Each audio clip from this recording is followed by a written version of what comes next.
warahmatullahi wabarakatuh. Alhamdulillahi rabbil alamin. Wa bihi nasta'inu ala umuri dunya waddin. Allahumma salli wa sallim ala sayyidina wa habibina wa qurrati a'yunina wa syafi'ina Muhammadin sallallahu alaihi wasallam wa ala alihi wa ashabihi wa man tabi'a hudahum bi ihsanin ila yaumiddin, amma ba'du. Hadirin wal hadirat kaum muslimin jamaah Masjid Al-Hikmah Senda Gede yang dirahmati Allah Subhanahu wa taala, yang diberkati Allah Subhanahu wa taala, yang dianugerahi keselamatan. Assalamualaikum warahmatullahi wabarakatuh itu berdoa supaya Allah menganugerahi satu keselamatan, dua berkah, tiga itu rahmat, kasih sayang. Jadi etika di dalam Islam itu sangat luar biasa agung. Setiap ketemu supaya mendoakan tiga hal ini.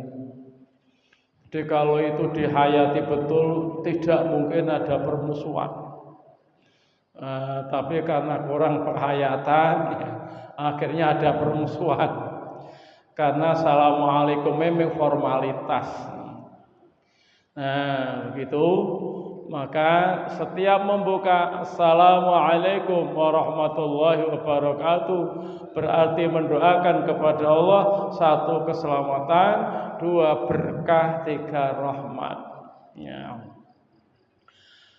Marilah kita berdoa semoga Allah senantiasa melimpahkan sholawat dan salam. Nah, itu hanya dua itu kepada junjungan kita Nabi Agung Muhammad sallallahu alaihi wasallam.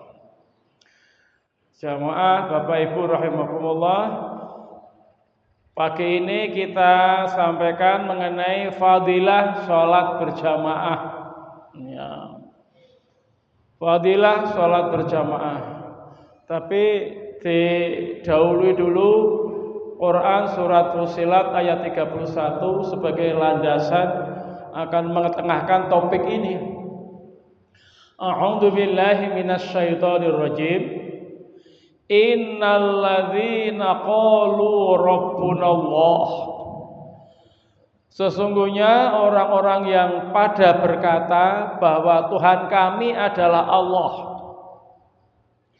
Tsumastaqamu, kemudian istiqomah. Kemudian mereka itu istiqomah, konsisten, ajeg, tidak terputus oleh waktu.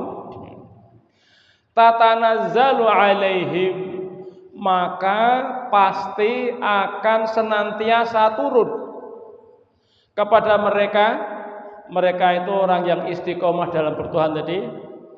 Siapa yang turun?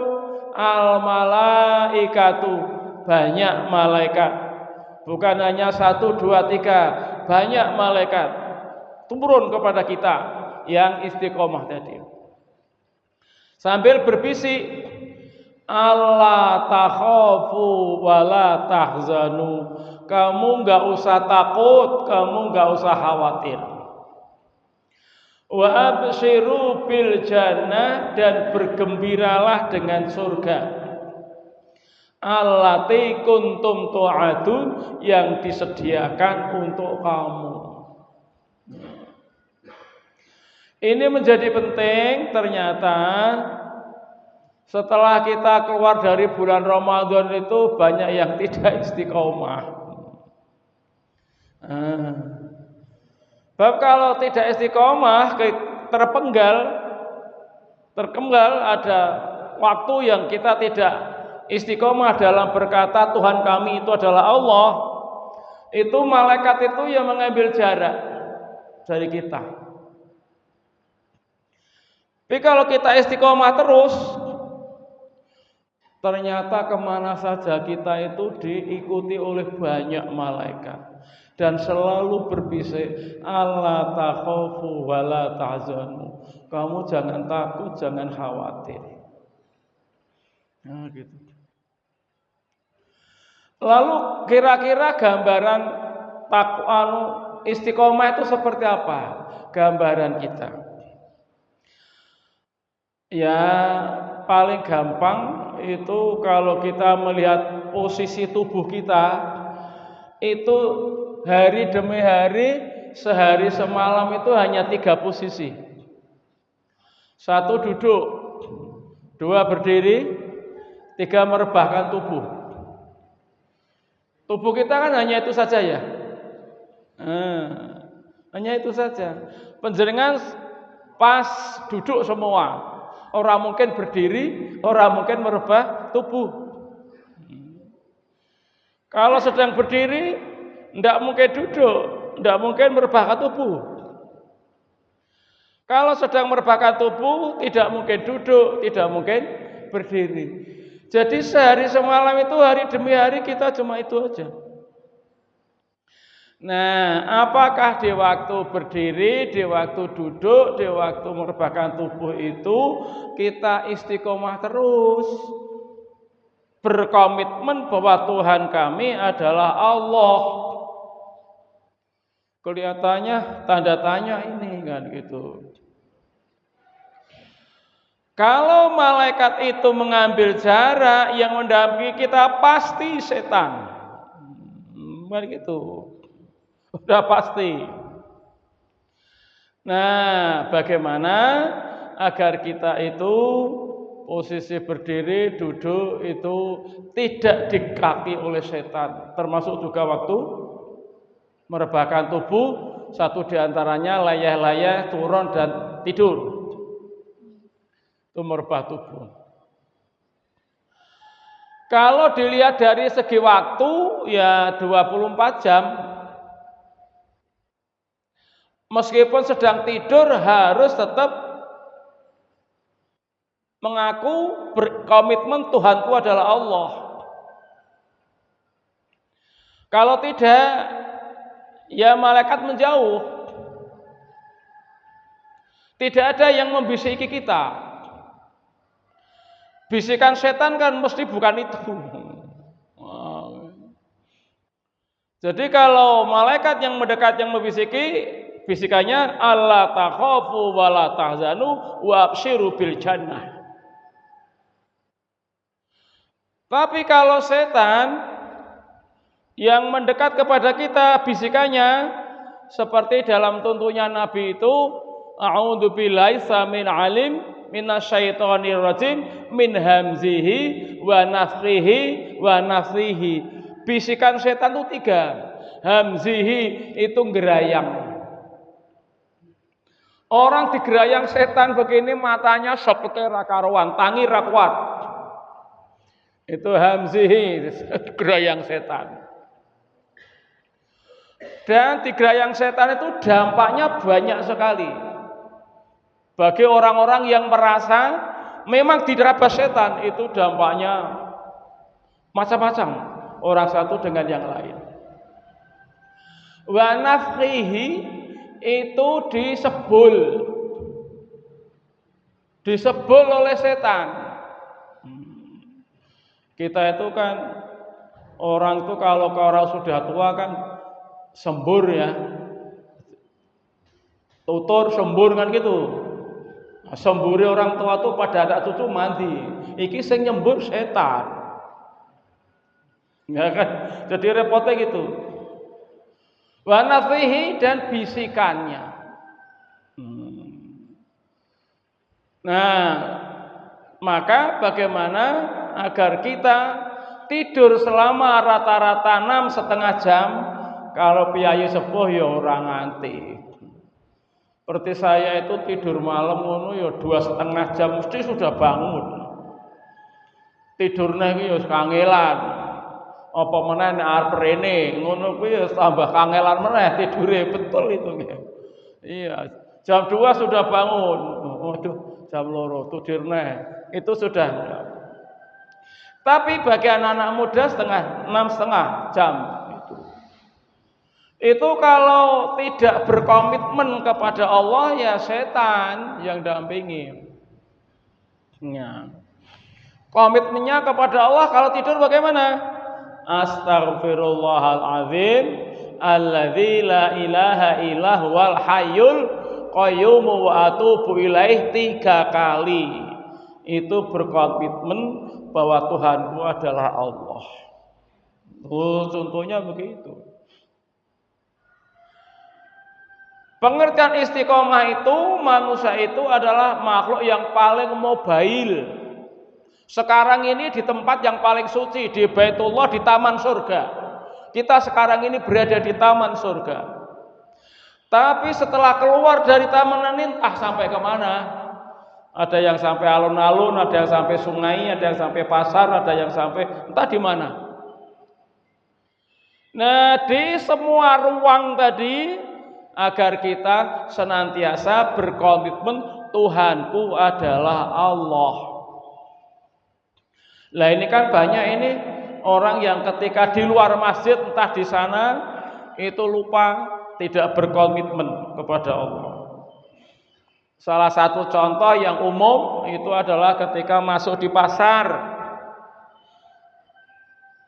Jadi kalau Rasulullah sallallahu alaihi wasallam idza dakhala suqa, bahwa Rasulullah sallallahu alaihi wasallam ketika masuk ke pasar qala la ilaha illallah wahdahu la syarikalah lahul mulku wa lahul hamdu wa huwa ala kulli syai'in qadir. Itu orang yang berkomitmen Tuhanku adalah Allah.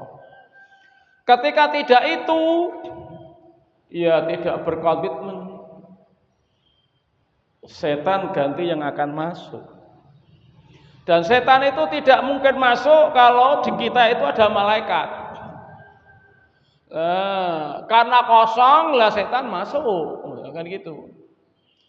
Inilah pentingnya bahwa pesan surat Fussilat ayat 30 itu agar kita senantiasa berkomitmen Tuhanku adalah Allah. Begitu. Nah, untuk itulah satu di antaranya komitmen itu kan banyak sekali. Sekelumit dari istiqomah itu mengambil sholat saja. Ya.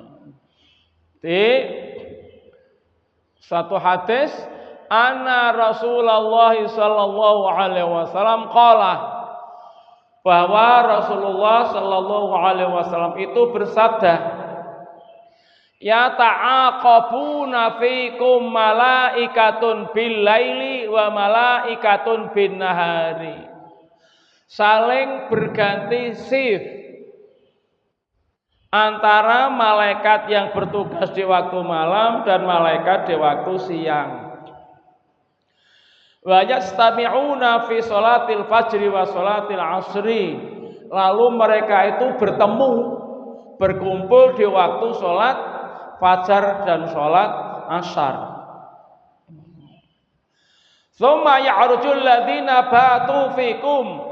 Kemudian bermi'raj, naik malaikat yang tadi malam itu menginap bermalam-malam bersama kamu.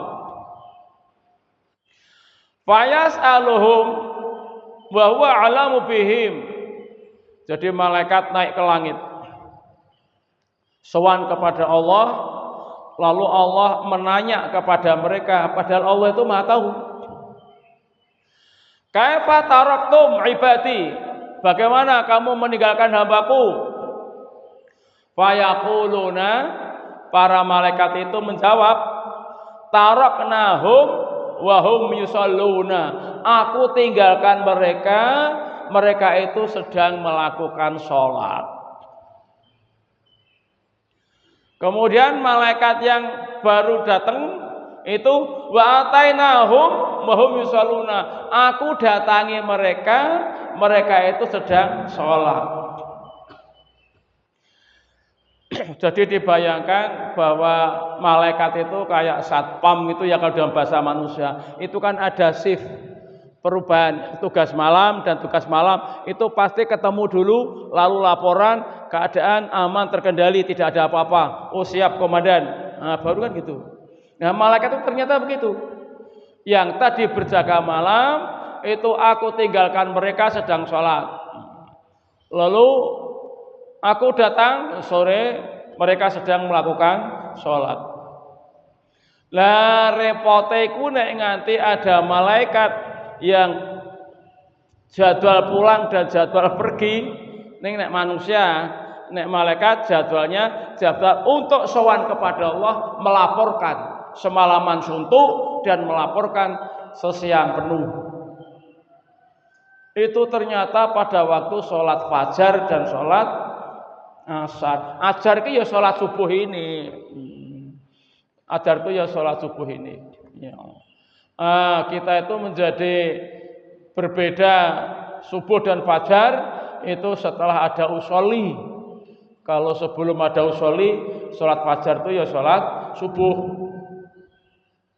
Tetapi hadisnya akhirnya menjadi banyak setelah Imam Muslim dan Imam Bukhari ada perbedaan fajar dan subuh. Tapi hadis sesudah Imam Muslim dan Imam Bukhari. Lalu dipahami oleh ulama fikih, fajar itu qabla subuh, subuh itu yang maktubah. Nah, akhirnya begitu. Lalu kita mapan sudah dengan usolli, maka lalu usolli sunatal fajri dan usolli fardhos subuhi. Gitu. Nah, salat yang pahalanya lebih bagus dari semua dunia seisinya ya yang fardhos subuhi itu sebetulnya. Yang fardhos subuhi itu. Tetapi ini pun juga tidak dipahami oleh semua ulama. Ketika kita sudah menjadi darah daging usolli sunatal fajri dan fardhos subuhi. Wes mbah sing ndi yang lebih bagus dari dua-duanya, yang penting kalau kita datang ke masjid pasti sholatnya minimal 2 kali. Kan gitu ya. Minimal 2 kali. Nah, gitu. Nah, sehingga apakah karena fajarnya, apakah karena subuhnya tidak ada yang tertinggal. Kan gitu. Ini kalau sholatnya berjamaah. Nah, ini rawi hadisnya begitu banyak nggih. Jadi rawi hadisnya begitu banyak. Jadi jangan sampai tidak terlaporkan oleh malaikat yang jaga malam atau yang jaga siang.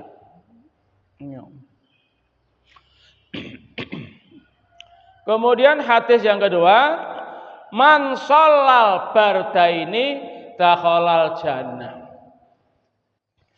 Barang siapa yang sholat di 2 waktu yang dingin, ya, dakhala jannah, pasti masuk surga. Mungkin gitu. Itu terjemah saya ada pasti masuk surga. Karena dakhala itu fi'il madhi. Fi'il madhi itu kata kerja yang menunjukkan waktu masa lampau. Masa lampau itu pasti sudah dialami. Maka ketika dakhala jannah ya pasti masuk surga. Lah apa itu? 2 waktu dingin. Ya subuh atau fajar dan maghrib. Dan maghrib. Nah, kita umumnya masjid yang paling penuh di mana-mana, tapi tidak di sini. Itu ya maghrib. Ngisa berkurang, ngasar meh ra ono, zuhur ya padha, kan gitu ya. Subuh sama. Jadi yang paling banyak itu hanya maghrib. Tapi alhamdulillah masjid di sini maghrib, subuh, isya itu banyak. Kalau zuhur, asar biasa karena sholatnya di kantor, kan gitu ya. Nek sakmene pensiunan kabeh ngono ya sholatnya di masjid. Kan masih banyak yang dinas. Pokoknya tidak dinas juga wira swasta di tempat kerjanya. Nah, jadi jangan sampai kita tidak termasuk orang yang tidak didaftar masuk surga. Jadi kalau sampai sholatnya itu maghrib bolong atau subuhnya bolong, kan gitu ya. Karena tadi subuh itu umumnya pada kosong. Itu akhirnya bangunnya jam 6:30. Berdasarkan hadis Muslim, ya wes wong tangine ya mono ya salat subuh ya mono. Akhirnya niate usolli fardhu subha ora fardhu subhi karena digandeng subuh karo duha. Nah, itu hanya guyon itu ya. Tapi ya memang bisa orang itu kadang-kadang ya terlalu capek, ya memang turu mabrek maksek ngono kuwi ya setengah pitu lagi tangi, saat itu juga ndak apa-apa. Tetapi tetap kosong. Jadwal malaikat malam dan malaikat siang itu tetap kosong. Karena disaksikan tidur gitu. Kalau begitu celaka, ya insya Allah tidak. Karena memang tidur terlelap kok. Nanti masih ada yang malaikat yang khusus senantiasa mendampingi kita, mbono setan, mbono ora tetap mendampingi, yaitu malaikat raqib dan atid. Seperti kita Jumat masuk ke masjid sudah terlambat kepada imam, itu sudah tidak dihitung, tidak dicatat oleh malaikat yang penjaga pintu-pintu masjid itu. Jadi ia kosong, tidak ikut Jumatan dia, tetapi masih memperoleh catatan dari malaikat raqib dan atid, bukan gitu. Apa mananya? Jadi yang mencatat amal kita itu ternyata bukan hanya raqib dan atid. Ada malaikat malam, ada malaikat siang, ada malaikat raqib, ada malaikat atid, ada malaikat Jumat. Apa maknanya? Maknanya gitu, kalau dunia komputer begini itu satu file itu ada backup. Ada backup. Dokoke ning lokal D, dokoke ning lokal C, dokoke ning lokal apa, dokoke ning flash disk. Dadi ora ilang. Itu telitinya Gusti Allah seperti itu ya. Baru sadar ternyata komputer ki asline melu-melu ikut Tuhan itu. Iya. Data itu ternyata di backup dalam banyak hal. Masya Allah, agak sadar itu gitu. Nah, kalau mungkin amal-amal kita itu ada di backup malaikat Jumat, di backup malaikat malam, di backup malaikat siang, di backup malaikat raqib dan atid, aman. Di samping di sana tidak ada virus, tetapi ada save delete pasti. Loh gitu. Ada save delete pasti. Ketika kita berbuat dosa, itu pasti terdelete itu. Tapi ketika kita bertobat, wa idza fa'alu fahisatan aw dzalamu anfusahum, gitu. Apabila mereka itu berbuat fahisyah atau menganiaya dirinya gitu, kemudian ingat kepada Allah, lalu memohon kepada Allah. Mohon kepada Allah itu kalau kalimatnya berbunyi astaghfirullahal azim alladzi la ilaha illa huwal hayyul qayyum wa atubu ilaih. 3 kali itu catatan jelek-jelek tadi di-delete. Lalu diganti. Nah, soal save dan delete ini ternyata juga banyak di dalam hadis ini. Jadi saya itu kadang-kadang tuh lenger-lenger itu. Oh ya Allah, ternyata sistem komputer gini Quran hadis wis jelas ke. Mas ini kan gitu. Iya. Orang berangkat ke Jumat ke masjid, itu ditulis setiap langkahnya 70 kebaikan, dihapus kesalahannya 70 kesalahan. Loh kan save delete, save delete, save delete, save delete. Masya Allah. Jadi maka saya itu lebih senang akhirnya itu berada di depan laptop begini ini. Saya bayangkan di amal sana itu seperti itu. Insya Allah ya.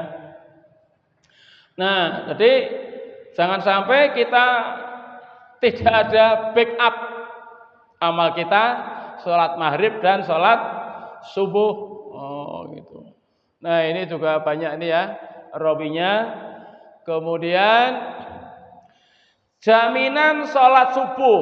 Jadi sholat subuh ini selalu ditekankan oleh Kanjeng Nabi itu.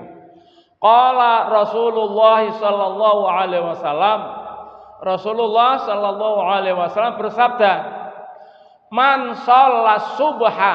Nah, gini.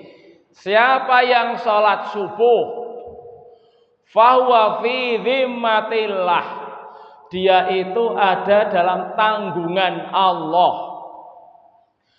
Fala yatlubannakumullahu. Maka janganlah sampai sekali-kali Allah itu mencari kamu. Ya, jangan sampai Allah itu mencari-cari kamu sebagai tanggungannya. Min dhimmati syai'in, menjadi tanggungan sesuatu. Fayutrikahu, kemudian fayakubahu fi nari jahannam. Tidak ditemukan, maka akan disurung ke neraka. Ya. Kok rene? Lah nek iki wis betul-betul off ini salat subuh. Dadi malaikat raqib ya ora nyatet, malaikat malam ya ora nyatet, malaikat apa itu siang ya ora nyatet. Lah iki sudah padahal kan ditanggung oleh Allah. Kita tuh sering ya melakukan satu perbuatan, wis ora apa-apa, aku sing nanggung. Nah, ketika ditanggung itu kan mantep itu. Lah iki sing nanggung ki Gusti Allah. Lho ditanggung Gusti Allah kok mbludus lunga. Itu persoalannya. Maka ketika orang itu lepas dari tanggungan Allah, wa yakubhu fi nari jahannam. Ya akhirnya pasti tersesatnya ke neraka jahanam. Ke neraka jahanam. Ya. Tuh. Jadi sholat subuh sama dengan sholat fajar. Sholat subuh dibedakan sholat fajar. Nah disinilah akhirnya Imam Syafi'i itu beristihad bahwa niat sholat kudu tepat karo sing dilakoni. Nek nganti ora tepat ora sah sholatnya. Kan gitu. Tapi menjadi sulit ketika sholat jamaah itu ada mukimin, ada musafir. Akhirnya ra iso kuwi. Karena musafir sholatnya di qasar, sing mukimin papat, kan ra iso makmum kuwi nek nganggo soli. Ndak bisa itu. Lalu ada lagi orang sudah sholat zuhur, sholatnya sholat sunat. Lalu ada orang musafir, sholatnya zuhur, ya di qasar. Nek gandeng kudu nganggo soli, ora iso makmum. Nek ora nganggo soli, sholat bisa makmum. Meskipun yang satu itu sholat sunat atau sholat nafilah ya, yang satu sholatnya maghrib karena qasar, itu bisa. Jadi kurang lebihnya seperti itu, hasil istihad itu seperti itu. Nah, gitu ya sebagai tambahan. Kemudian hadis yang keempat lagi-lagi sholat subuh lagi. Sami'tu Rasulullah sallallahu alaihi wasallam yaqulu. Aku pernah mendengar, aku sudah mendengar Rasulullah sallallahu alaihi wasallam itu bersabda, la yalijannara ahadun. Seseorang itu tidak bakalan disentuh oleh api. Salat yang orang itu salat qabla tulu'i syamsi, sebelum terbitnya matahari. Wa qabla ghurubiha, dan sebelum terbenamnya matahari. Yakni al-fajr wal asra, yaitu sholat fajar dan sholat asar.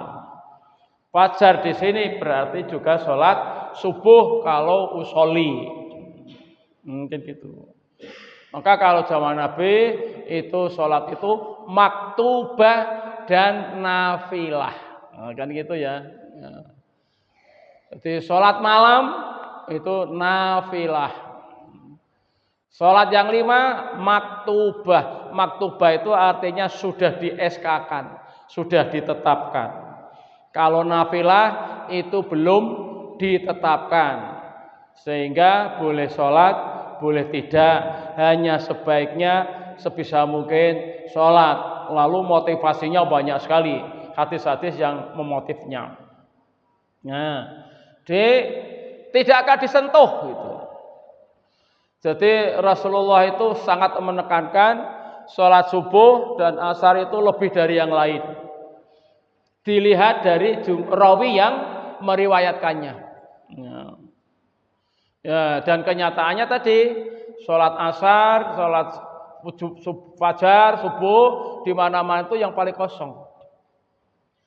Nah, sholat asar itu paling riskan. Jam 4 lagi keluar kantor. Arep sholat neng kantor wis ora kober, pikirane wis neng omah. Pikirane iki kok ora ndang metu telat. Mergo dalanane macet.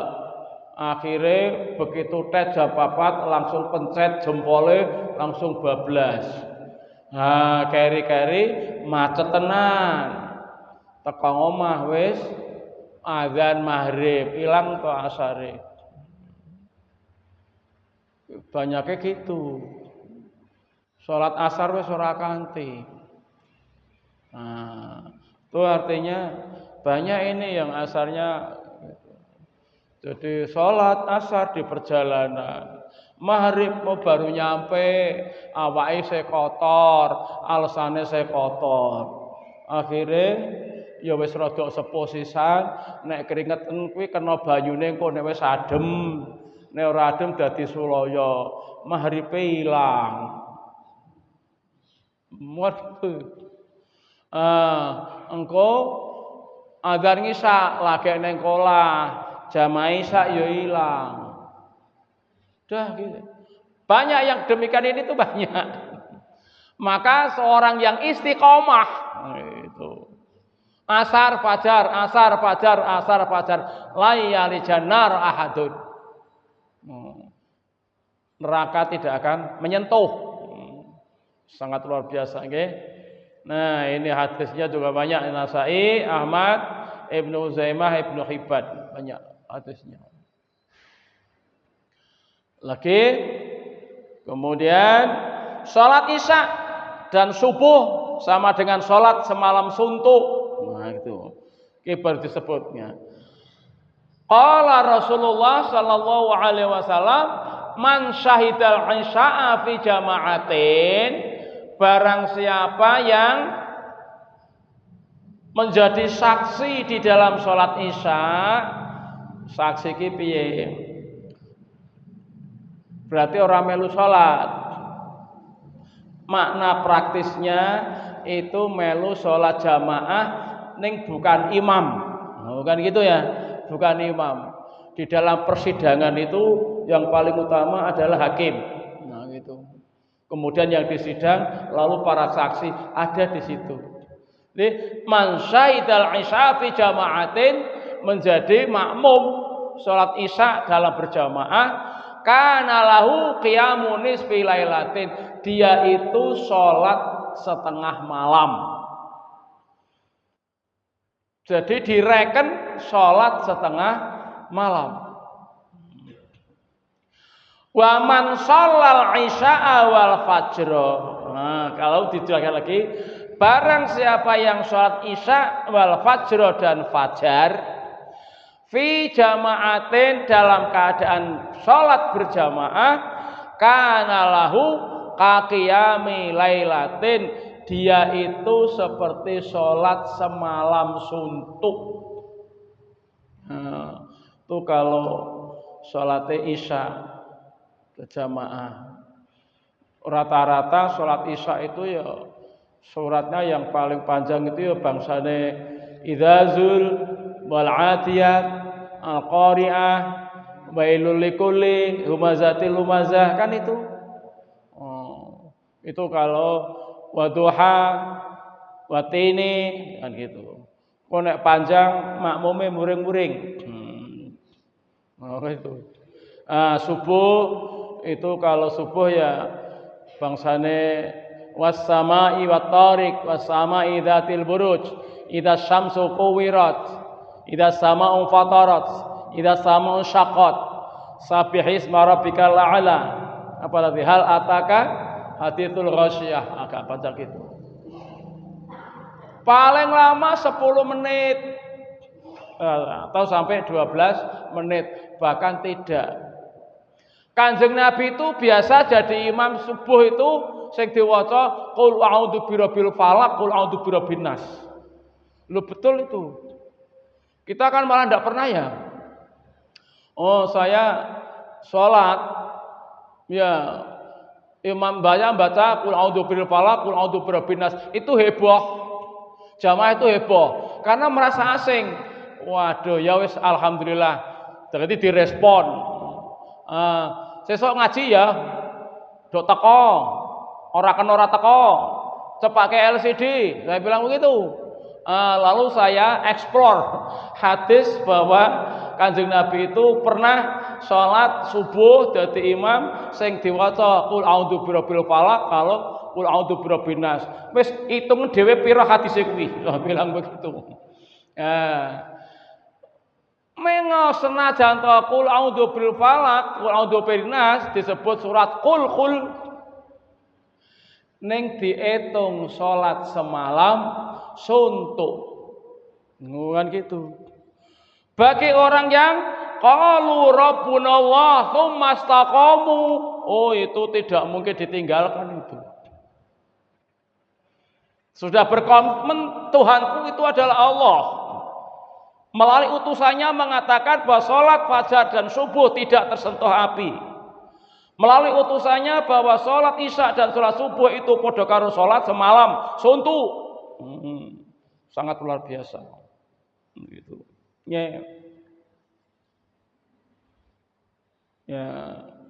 Ya lagi-lagi jangan sampai bolong. Kemudian sholat isya dan subuh amat berat bagi orang munafik. Ya, tadi ya ngasar ya selak balik, ya subuh telat. Ya lagi-lagi kritiknya memang pada anak-anak muda kita. Lho bar maghrib iki ning nggon angkringan kono ku ya wis kebaki. Teko jam 12 ki ya urung surut. Lah sing digawe kopi saiki ki wah jenenge kopi tubruk, kopi lakoni, kopi kenangan, kopi apa kan itu ya. Wah, semuanya tak rasake kabeh kuwi, Pak. Sing paling ra kuat itu kopi kenangan. Wah, blenger, wabot banget. Nah, bar ngopi berat seperti itu, kelap-kelip ora iso turu. Jam 12 lagi balik. Bar ngombe kopi jog teko omah turu kelap-kelip. Jam 3 lagi males. Tangi-tangi wis jam 7. Nek gelem salat fardhu subha, ngono kuwi terus. Iya, anak-anak muda ngono kuwi terus. Lah repote orang tua sudah tidak berani menegur anak. Dadi cilakane bocah iku nek nganti wong tuwa wis ora wani negur karo anak. Ki repot ini. Jadi jangan sampai kita itu tidak berani menegur anak. Lah piye musim bendina daripada emosi terus. Ada kiat, Pak. Panjenengan tumbas utawa pesen sing intine ajaan salat. Perintah salat, peringatan salat. Stiker-stiker itu dipasang di banyak tempat. Neng kamare bocah. Begitu akan masuk, itu mripatnya sudah tertumbuk. Wis salat apa durung? Gitu masuk ke lawange sebelah lawang itu Beranikah kamu meninggalkan sholat? Masuk ke ruang makan, ada tulisan sholat berjamaah gitu. Sing gone kamar, sing lagi keras lagi. Sholatlah kamu sebelum disolatkan. Lu kan gitu. Nah, nek panjenengan tuh masang tulisan kayak begitu itu, insya Allah kan gitu. Panjenengan selalu ngelekke sholat. Selalu ngelekke sholat. Jadi ngelekke lisan itu ya arang-arang mencari momen yang tepat. Karena anak-anak gede itu bandel loh, kan gitu. Nah, ini hanya bagi bapak sing wis ora wani negur anak, ibu sing wis ora wani negur anak. Ya senajan to kuwi mbiyen ya kesalahane wong tuwa nalikane nganu ndidik kurang.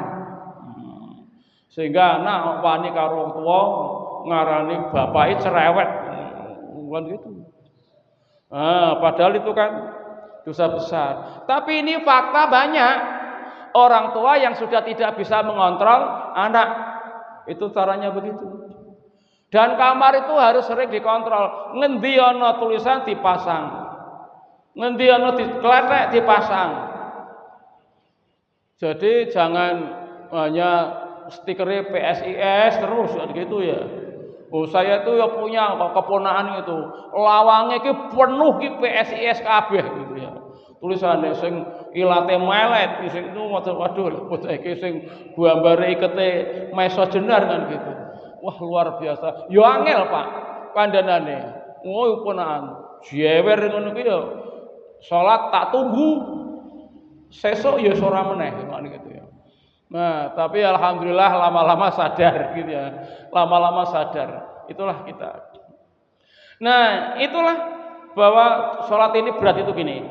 Qala Nabi sallallahu alaihi wasallam, Nabi sallallahu alaihi wasallam bersabda, "Laisa sholatun asqala 'alal munafik." Tidaklah suatu sholat yang jauh lebih berat 'alal munafikina bagi orang-orang munafik minal fajri wal isya'i, yaitu sholat fajar dan isya. Walau ya'lamuna, seandainya mereka itu tahu hikmah sholat isya dan subuh itu, ma fihima, yang ada di dalam sholatkan isya dan fajar itu, la atauhuma walau habwa, pasti mereka akan mendatanginya meskipun sambil merangkak. Ini kan rada ngerti ngene iki. Iya. Saya juga mengamati di masjid ini dibandingkan dengan masjid yang lain dari segi pengikut sudah paling banyak. Ya, cukup banyak. Ning ya kuwi sepuh kabeh. Yang muda tak delok-delokke ndi iki yang muda ngono ki ya ora ana kecuali panitia iki kan gitu. Iya, oh iya isih loro telu. Ndak banyak, tapi yang banyak sepuh.